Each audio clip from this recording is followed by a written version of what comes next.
Hi everyone, Radhe Radhe.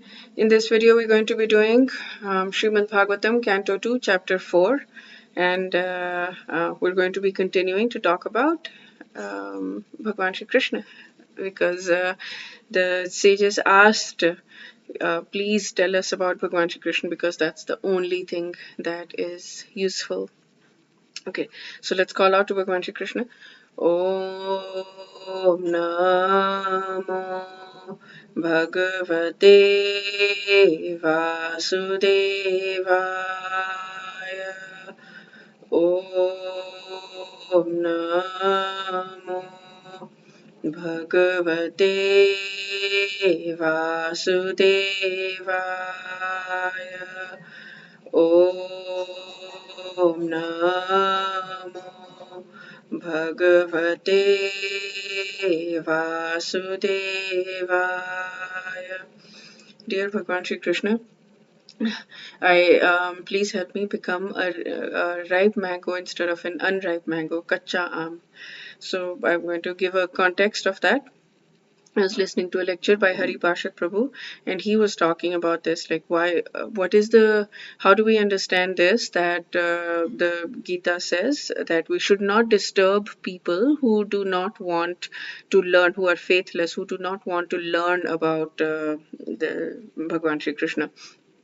So, and plus, I mean, Prabhupada went out and he did a lot of preaching, and people do a lot of preaching. And there is this, I don't know, purport or something, where he says that the devotee of the Lord is even kinder than the Lord because he will go out and he will talk to people. Who do not know about Bhagwan Shri Krishna. And Hari Parshad Prabhu gave such a beautiful example, and he said, you go once and you talk to people and you see if they're receptive, then you talk. If they're not receptive, then you let them be. Why? So he gave this example of a kacha aam, unripe mango.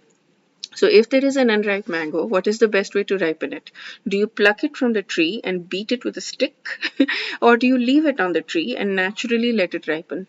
Of course, you do not pluck it from the tree and beat it with a stick. That's not going to help ripen it, right? You let it ripen on the tree.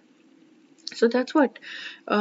If you try to beat it with a stick, then it'll become more unfavorable towards Bhagwan Shri Krishna.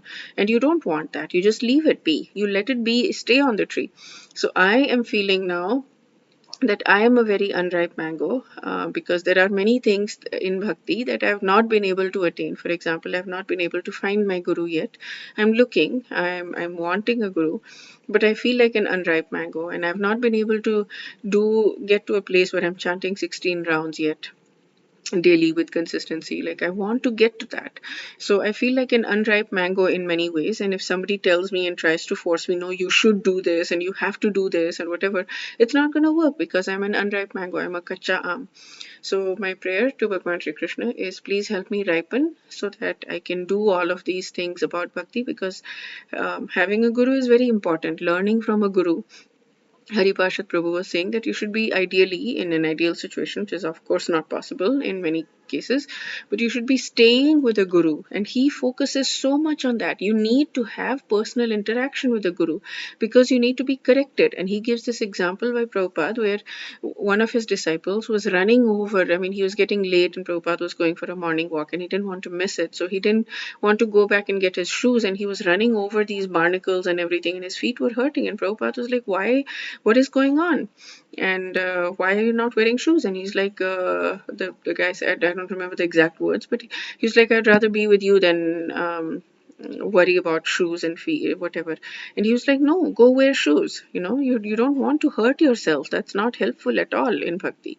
So, but this is the correction that Prabhupada was able to give him, that you cannot get through online lectures. I mean, there is so much, like right now I was learning yoga, and it was an in-person thing, and I was able to learn so much more because the person was able to correct me in class, in front of people. But I had spoken with the person and spoken about my problems, and so the person was able to correct me, and the person was able to, I need things multiple times repeated in multiple ways from different angles in order to absorb them. And that person was able to do that, like, do this right now, and gave this instruction at one point, and then gave that correction at one point, and that's why my learning became so much deeper because of that. That correction is very, very important. That in-person relationship is very important. And he says, Haripasha Prabhu, that ideally a student should live with the Guru for at least a year so that they can learn from the Guru in person and be corrected.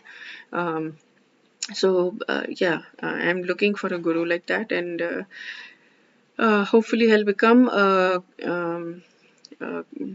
ripe mango where I'll be able to find my Guru, and I'll be able to uh, increase my bhakti in a real way, because right now I just feel very fake in many ways. Um, okay, so yeah, prayer, please help me, Bhagwan. And prayer to you all to pray for me also so that I can find it. And I pray for you also that you will be able to find whatever your next step in bhakti is. And my prayer for you will be for bhakti. Whatever is important for you for bhakti, I will pray for you for that. Okay, so let us go through the texts. Let me turn on the... Oh, yeah, there you go. Okay. The process of creation, chapter 4, text 1. Suta Goswami said, Maharaj Parikshit, the son of Uttara, after hearing the speeches of Shukdev Goswami, which were all about truth of the self, applied his concentration faithfully upon Bhagavan Shri Krishna. Maharaj Parikshit said, like he was the one who applied his concentration faithfully upon Bhagavan Shri Krishna.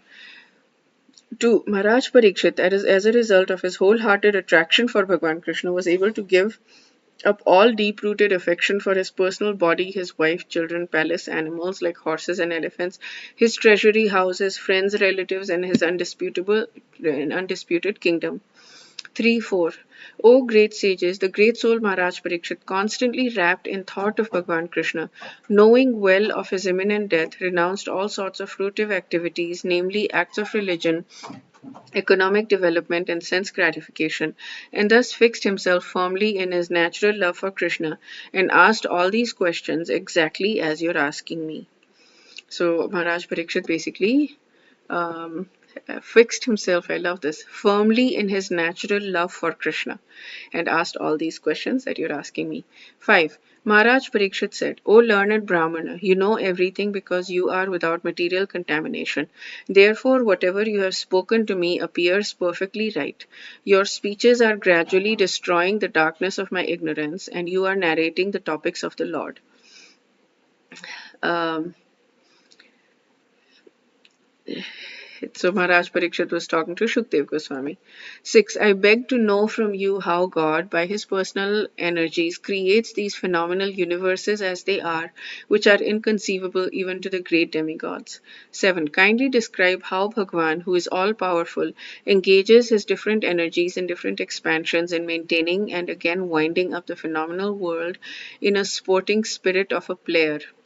8. O learned Brahmana, the transcendental activities of the Lord are all wonderful, and they appear inconceivable because even great endeavors by many learned scholars have still proved insufficient for understanding them.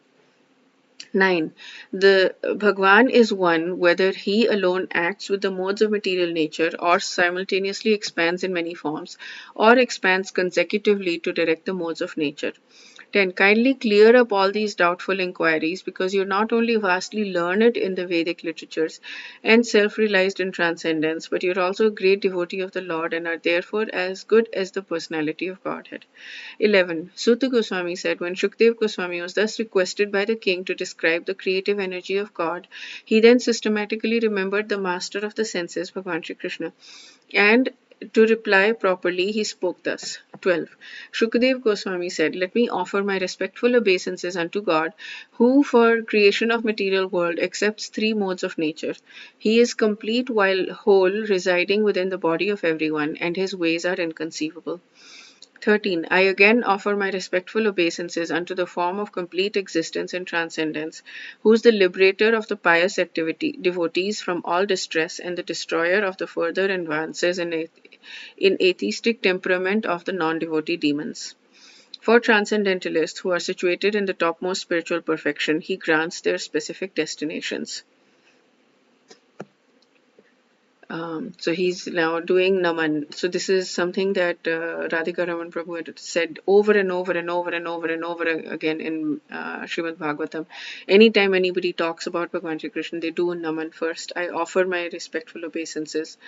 And so this is an example, how to do prayers and how to talk about Bhagwan Shri Krishna, and just how beautiful it is that you always offer your obeisances.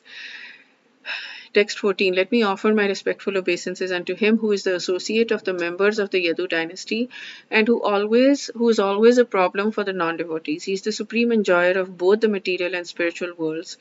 Yet he enjoys his own abode in the spiritual sky. There is no one equal to him because his transcendental opulence is immeasurable. 15. Let me offer my respectful obeisances unto the all auspicious Bhagwan Shri Krishna, about whom glorification, remembrances, audiences, prayers, healing, and worship can at once cleanse the effects of all sins of the performer.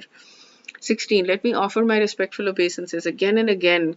How many times, right? It's beautiful.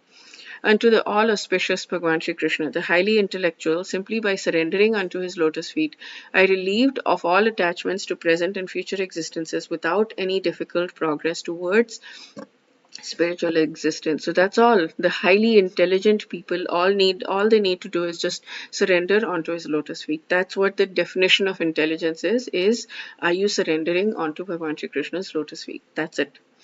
17. Let me offer my respectful obeisances unto the all auspicious Bhagwan Shri Krishna again and again, because the great learned sages, the great performers of charity, the great workers of distinction, and the great philosophers and mystics, the great chanters of the Vedic hymns, and the great followers of Vedic principles, cannot achieve any fruitive result without dedication of such great qualities to the service of the Lord.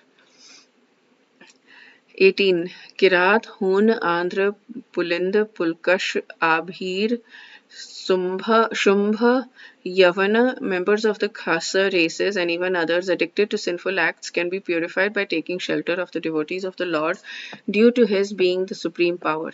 I beg to offer my respectful obeisances unto him. So many verses, just giving obeisances and just glorifying him. Wow. I would love to have that consciousness where I can't even talk about him without offering obeisances like this over and over again.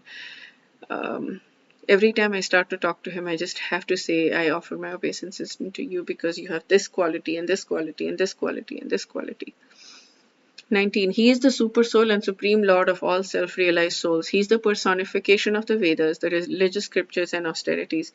He is worshipped by Lord Brahma and Shiva and all those who are transcendental to all pretensions. Being so revered with awe and veneration, may that supreme absolute be pleased with me. 20. May Lord Shri Krishna, who is the worshipable Lord of all devotees, the protector and the glory of all the kings, like Andhaka and Vrishni of the Yadu dynasty, the husband of all goddesses of fortune, the director of all sacrifices, and therefore the leader of all living entities, the controller of all intelligence, the proprietor of all planets, spiritual and material, and the supreme incarnation on earth, the supreme all in all, be merciful upon me. 21. It is the personality of Bhagwan Shri Krishna who gives liberation.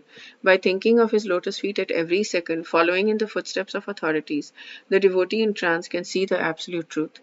The learned mental speculators, however, think of him according to their whims. May the Lord be pleased with me.